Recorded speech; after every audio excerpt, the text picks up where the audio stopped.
Alright, I'm back, and since I'm in a bit of a lull of what to stream right now, so I think I'm going to read another Sherlock Holmes novel.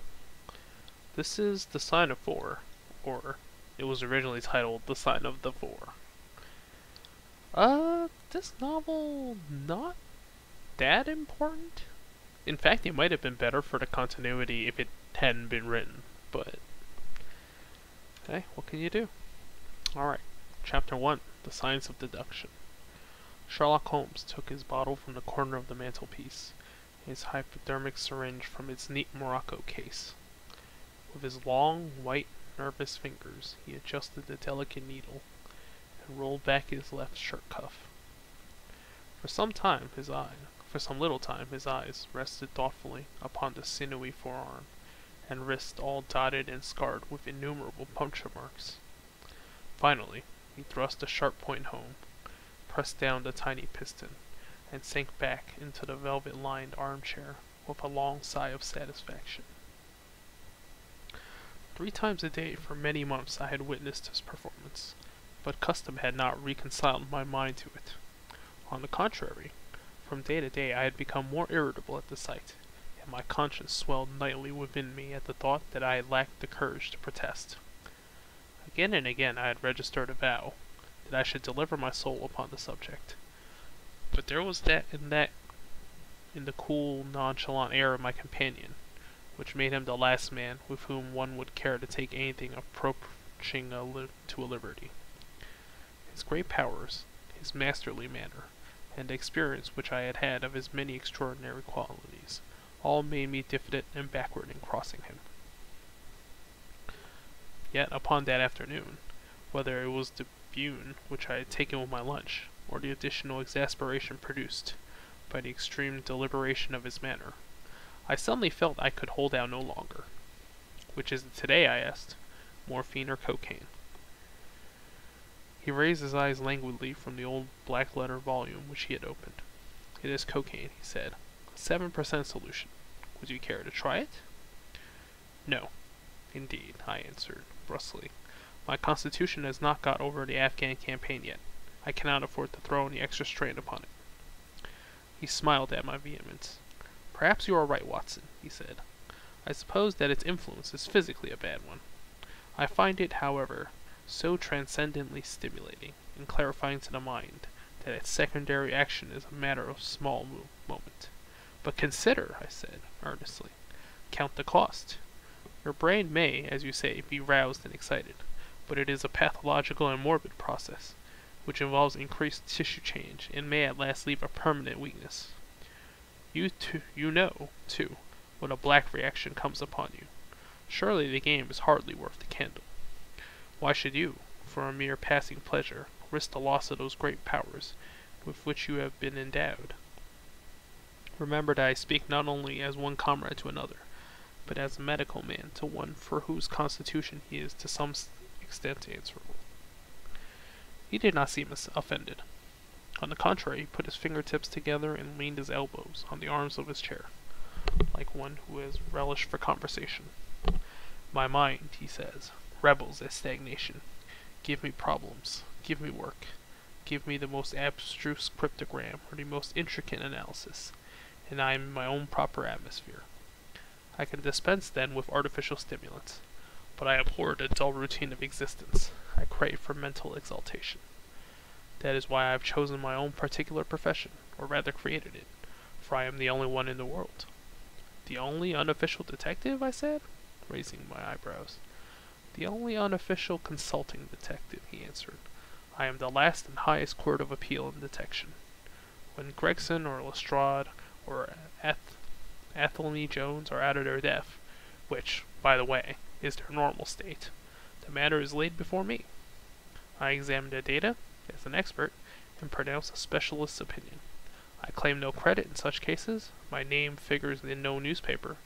The work itself, the pleasure of finding a field for my peculiar powers, is my highest reward. But you have yourself had some experience of my methods of work in the Jefferson Hope case." "Yes, indeed," said I, cordially. "I was never so struck by anything in my life. I even embodied it in a small brochure. with the somewhat fantastic title of A Study in Scarlet. He shook his head sadly. I glanced over it, said he. Honestly, I cannot congratulate you upon it. Detection is, or ought to be, an exact science. It should be treated in the same cold and unemotional manner. You have attempted to tinge it with romanticism, which produces much of the same effect as if you worked a love story or an elopement into the fifth proposition of Euclid. But the romance was there, I remonstrated. I cannot tamper with the facts. Some facts should be suppressed, or at least a just sense of proportion should be observed in treating them. The only point in the case which deserved mention was the curious analytical reasoning from effects to causes by which I succeeded in unraveling it. I was annoyed at this criticism of a work which had been specifically designed to please him. I confess, too, that I was irritated by the egotism which seemed to demand that every line of my pamphlet should be devoted to his own special doings. More than once during the years that I had lived with him in Baker Street, I had observed a small vanity underlay my companion's quiet and didactic manner. I made no remark, however, but sat nursing my wounded leg. I had a Giselle bullet through it some time before, and though it did not prevent me from walking, it ached wearily at any change of the weather. My practice has extended recently to the continent, said Holmes, after a while, filling up his own rear root pipe. I was consulted last week by Francois Leveillard, who, as you probably know, has come rather to the front lately in the French detective service. He has all the Celtic power of quick intuition, but he is deficient in the wide range of exact knowledge which is essential to the higher developments of his art. The case was concerned with a will and possessed some features of interest. I was able to refer him to two parallel cases, the one at Riga in 1857 and the other at St. Louis in 1871, which have suggested to him the true solution. Here is the letter which I had this morning acknowledging my assistance. He tossed over, as he spoke, a crumpled sheet of foreign notepaper. I glanced my eyes down at it, catching a profusion of notes of admiration, with stray magnifiques, coup de maîtres, and tour de forces, all testifying to the ardent admiration of the Frenchman. He speaks as a pupil to his master, said I. Oh, he rates my assistance too highly, said Sherlock Holmes lightly. He has considerable gifts himself. He possesses two out of the three qualities necessary for the ideal detective. He has the power of observation and that of deduction. He is only wanting in knowledge, and that may come in time. He is now translating my works into French. Your works? Oh, didn't you know? He cried, laughing. Yes, I have been guilty of several monographs. They are all upon technical subjects. Here, for example, is one upon the distinction between the ashes of the various tobaccos. In it, I enumerate 140 forms of cigar, cigarette, and pipe tobacco, with colored plates illustrating the difference in the ash. It is a point which is continually turning up in criminal trials, and which is something of a supreme importance as a clue. If you can say definitely, for example, that some murder has been done by a man who was smoking an Indian luca, it obviously narrows your field of search. To the trained eye, there is as much difference between the black ash of a trichinopoly and the white fluff of a bird's eye as there is between a cabbage and a potato. You have an extraordinary genius for minutiae, I remarked. I appreciate their importance. Here is my monograph upon the tracing of footsteps, with some remarks upon the use of plaster of Paris as a preserver of impresses. Here, too, is a curious little work upon the influence of a trait upon the form of the hand, with lithotypes of the hands of slaters, sailors, cork cutters, compositors, weavers, and diamond polishers. That is a matter of great practical interest to the scientific detective, especially in cases of unclaimed bodies, or in discovering the antecedents of criminals. But I weary you with my hobby. Not at all, I answered, earnestly. It is of the greatest interest to me, especially since I have had the opportunity of observing your practical application of it. But you spoke just now of observation and deduction. Surely, the one, to some extent, implies the other. Why, hardly, he answered, leaning back luxuriously in his armchair. and sending up thick blue wreaths from his pipe. For example, observation shows me you have been to the Wigmore Street post office this morning, but deduction lets me know that when you were there you dispatched a telegram.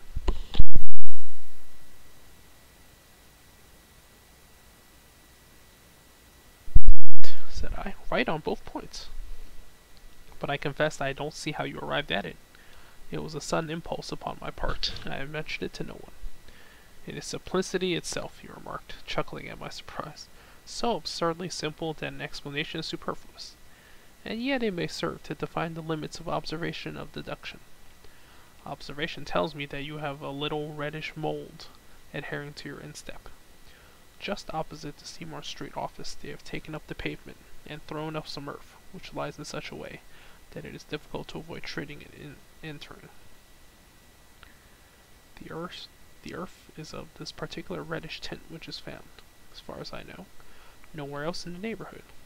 So, much is observation. The rest is deduction. How, then, did you deduce the telegram? Why, of course I knew you had not written a letter, since I sat opposite to you all morning. I see also in your open desk there that you have had a sheet of stamps and a thick bundle of postcards.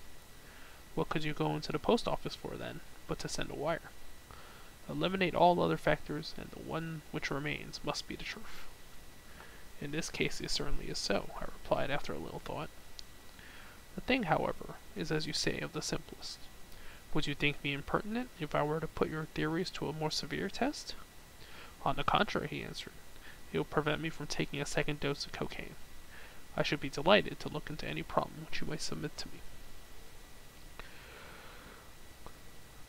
I have heard you say that it is difficult for a man to have any object in daily use without leaving the impress of his individuality upon it, in such a way that a trained observer might read it. Now, I have here a watch which has recently come into my possession. Would you have the kindness to let me have an opinion upon the character or habits of the late owner? I handed him over the watch with some slight feeling of amusement in my heart, for the test was, as I thought, an impossible one, and I intended it as a lesson against the somewhat dogmatic tone which he occasionally assumed. He balanced the watch in his hand, gazed hard at the dial, opened the back, and examined the works first with his naked eyes, and then with a powerful convex lens. I could hardly keep from smiling at his crestfallen face when he finally snapped the case to and handed it back. There are hardly any data, he remarked. The watch has been recently cleaned, which robs me of my most suggestive facts. You are right, I answered. It was cleaned before being sent to me. In my heart I accused my companion of putting forward a most lame and impotent excuse to cover his failure. What data could he expect from an uncleaned watch?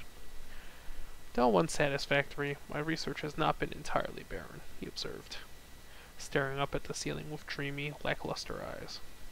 Subject to your correction, I should judge that the watch belonged to your elder brother, who inherited it from your father. That you gather, no doubt, from the H.W. upon the back? Quite so. The W suggests your own name. The date of the watch is nearly 50 years back, and the initials are as old as the watch, so it was made for the last generation. Jewelry usually descends to the eldest son, and he is most likely to have the same name as the father. Your father has, if I remember right, been dead many years. It has therefore been in the hands of your elder brother. Right, so far, said I. Anything else? He was a man of untidy habits, very untidy and careless. He was left with good prospects, but he threw away his chances, lived for some time in poverty, with occasional short intervals of prosperity, and finally, taking the drink, he died. That is all I can gather. I sprang from my chair and limped impatiently about the room with considerable bitterness in my heart. This is unworthy of you, Holmes. I could not have believed that you would have descended to this. You have made inquiries into the history of my unhappy brother, and you now pretend to deduce this knowledge in some fanciful way. You cannot expect me to believe that you have read all this from his old watch. It is unkind, and to speak plainly, has a touch of charlatanism in it. My dear doctor, said he, kindly, pray accept my apologies. Viewing the matter as an abstract problem, I had forgotten how personal and painful a thing it might be to you. I assure you, however, that I never even knew you had a brother until you handed me the watch. Then how in the name of all that is wonderful did you get these facts? They are absolutely correct in every particular. Ah, that is good luck. I could only say that was the probability. I did not at all expect to be so accurate. But it was not mere guesswork? No, I never guess. It is a shocking habit, destructive to the logical faculties. What seems strange to you is only so because you do not follow my train of thought, or observe the small facts upon which large inferences may depend.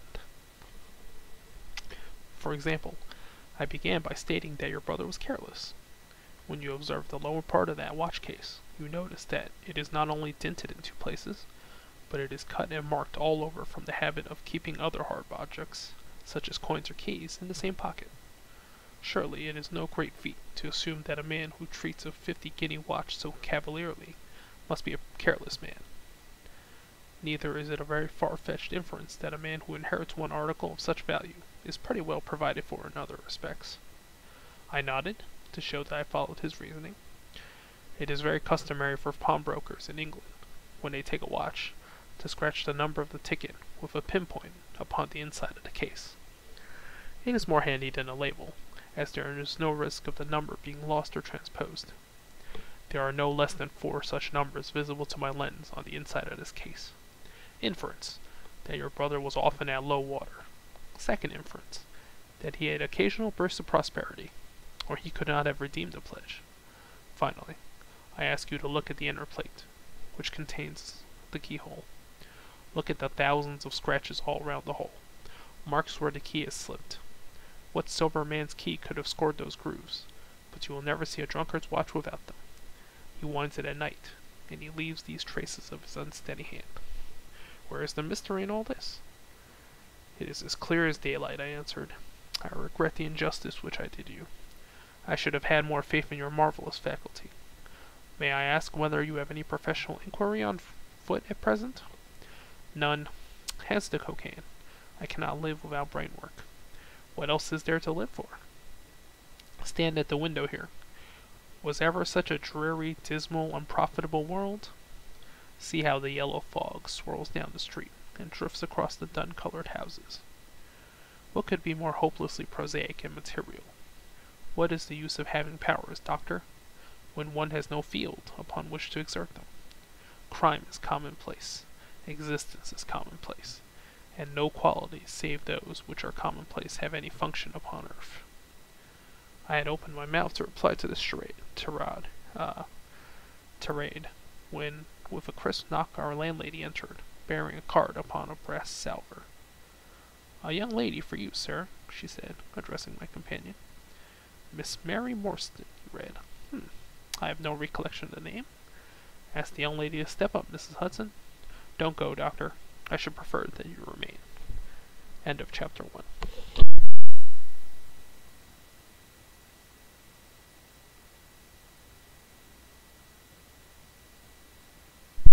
So in this chapter, we have another major building block of the lore, I guess.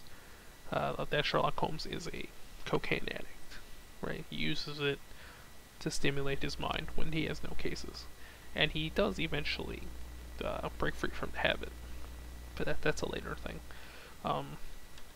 Also, the 2009 TV show plays with this scene of him deducing about Watson's sibling from the watch. In the show, it's with the cell phone. Anything else? Oh, also that he writes these monographs that are technically interesting, but for the common reader, it contains nothing, right? Like, do you think normal people are really interested in reading about differentiating cigar ash? Or, measuring footprints? It's the reason why Watson is a lot more famous in the universe. Alright, let's do chapter 2. Chapter 2. The statements of the case. Miss Morstan entered the room with a firm step and an outward composure of manner. She was a blonde young lady, small, dainty, well-gloved, and dressed in the most perfect taste. There was, however, a plainness and simplicity about her costume, which bore with it a suggestion of limited means. The dress was a somber grayish beige, untrimmed and unbraided, and she wore a small turban of the same dull hue, relieved only by the suspicion of white feathers on the side. Her face had neither regularity of feature nor beauty of complexion, but her expression was sweet and amiable, and her large blue eyes were singularly spiritual and sympathetic. In an experience of women which extends over many nations and 3 separate continents, I have never looked upon a face which gave a clearer promise of a refined and sensitive nature. I could not but observe that as she took the seat which Sherlock Holmes had placed for her, her lip trembled, her hand quivered, and she showed every sign of intense inward agitation. "I have come to you, Mr. Holmes," she said, "because you once enabled my employer, Mrs. Cecil Forrester, to unravel a little domestic complication. She was much impressed by your kindness and skill." "Mrs. Cecil Forrester," he repeated thoughtfully. "I believe that I was of some slight service to her. The case, however, as I remember it, was a very simple one. She did not think so, but at least you cannot say the same of mine. I can hardly imagine anything more strange, more utterly inexplicable, than the situation in which I find myself." Holmes rubbed his hands, and his eyes glistened. He leaned forward in his chair with an expression of extraordinary concentration upon his clear-cut, hawk-like features. "State your case," said he, in brisk, business tones. I felt that my position was an embarrassing one. "You will, I am sure, excuse me," I said, rising from my chair. To my surprise, the young lady held up her gloved hand to detain me. "If your friend," she said, "would be good enough to stop, he might be of inestimable service to me." I relapsed into my chair. "Briefly," she continued, "the facts are these. My father was an officer in an Indian regiment who sent me home when I was quite a child. My mother is dead, and I have no relative in England. I was placed, however, in a comfortable boarding establishment at Edinburgh, and there I remained until I was 17 years of age. In the year 1878, my father, who was senior captain of his regiment, obtained 12 months' leave and came home. He telegraphed to me from London that he had arrived all safe, and he directed me to come down at once, giving the Langham Hotel as his address. His message, as I remember, was full of kindness and love. On reaching London, I drove to the Langham, and was informed that Captain Morstan was staying there, but that he had gone out the night before and had not yet returned. I waited all day without news of him. That night, on the advice of the manager of the hotel, I communicated with the police, and next morning we advertised in all the papers. Our inquiries led to no result, and from that day to this, no word has ever been heard of my unfortunate father. He came home with his heart full of hope, to find some peace, some comfort, and instead—" She put her hand to her throat, and a choking sob cut short the sentence. "The date?" asked Holmes, opening his notebook. "He disappeared upon the 3rd of December, 1878, nearly 10 years ago. His luggage remained at the hotel. There was nothing in it to suggest a clue. Some clothes, some books, and a considerable number of curiosities from the Andaman Islands. He had been one of the officers in charge of the convict guard here." "Had he any friends in town?" "Only one that we know of, Major Sholto, of his own regiment, the 34th Bombay Infantry. The major had retired some little time before, and lived at Upper Norwood. We communicated with him, of course, but he did not even know that his brother officer was in England." "A singular case," remarked Holmes. "I have not yet described to you the most singular part. About 6 years ago, to be exact, upon the 4th of May, 1882, an advertisement appeared in the Times asking for the address of Miss Mary Morstan, and stating that it would be to her advantage to come forward. There was no name or address appended. I had at that time just entered the family of Mrs. Cecil Forrester in the capacity of governess. By her advice, I published my address in the advertisement column. The same day there arrived through the post a small cardboard box addressed to me, which I found to contain a very large and lustrous pearl. No word of writing was enclosed. Since then, every year upon the same date, there has always appeared a similar box containing a similar pearl, without any clue as to the sender. They have been pronounced by an expert to be of a rare variety and of considerable value. You can see for yourselves that they are very handsome. She opened a flat box as she spoke, and showed me 6 of the finest pearls that I had ever seen. Your statement is most interesting, said Sherlock Holmes. Has anything else occurred to you? Yes, and no later than today. That is why I have come to you. This morning I received this letter, which you will perhaps read for yourself. Thank you, said Holmes. The envelope too, please. Postmark London, S.W. Date, July 7th. Huh. Man's thumb mark on corner, probably postman. Best quality paper. Envelopes at 6 pence a packet. Particular man in his stationery. No address. Be at the 3rd pillar from the left outside the Lyceum Theatre tonight at 7 o'clock. If you are distrustful, bring 2 friends. You are a wronged woman and shall have justice. Do not bring police. If you do, all will be in vain. Your unknown friend. Well, really, this is a very pretty little mystery. What do you intend to do, Miss Morstan?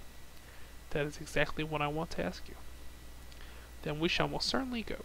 You and I, and yes, why, Dr. Watson is the very man. Your correspondent said 2 friends. He and I have worked together before. But would he come? She asked, with something appealing in her voice and expression.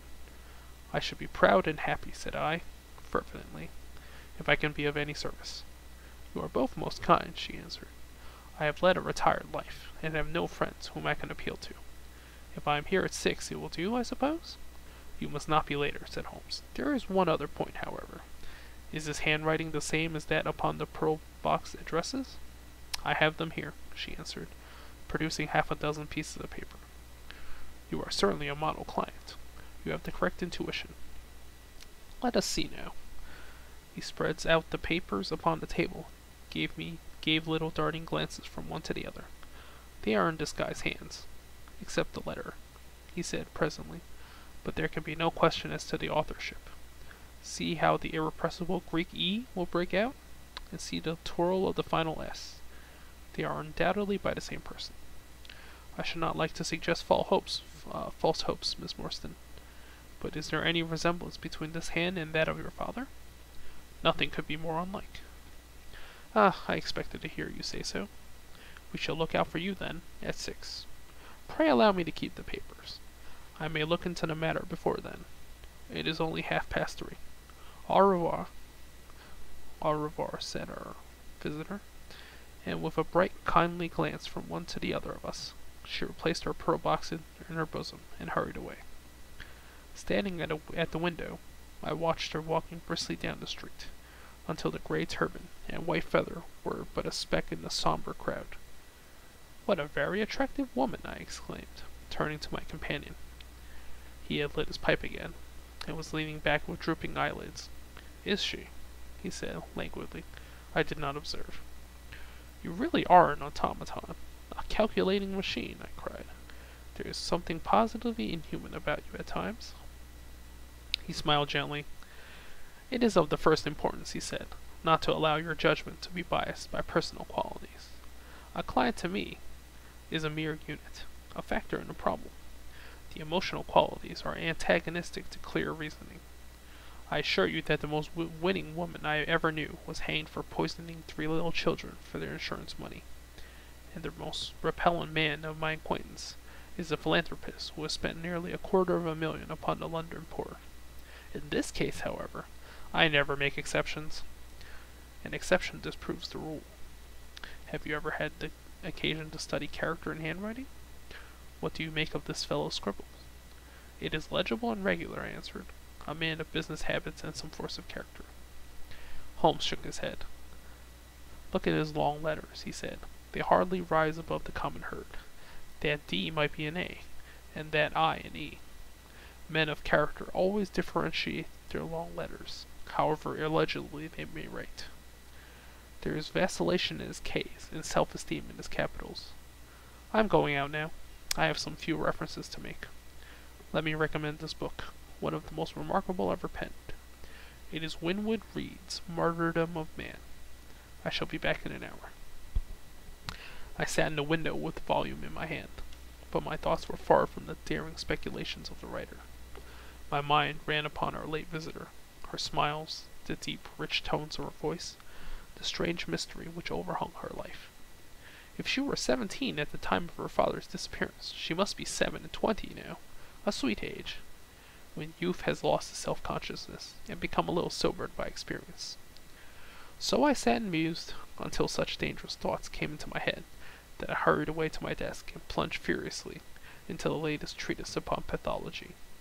What was I, an army surgeon with a weak leg and a weaker bank account, that I should dare think of such things? She was a unit, a factor, nothing more. If my future were black, it was better surely to face it like a man than to attempt to brighten it by mere will-o-wisps of the imagination. End of chapter 2. Okay.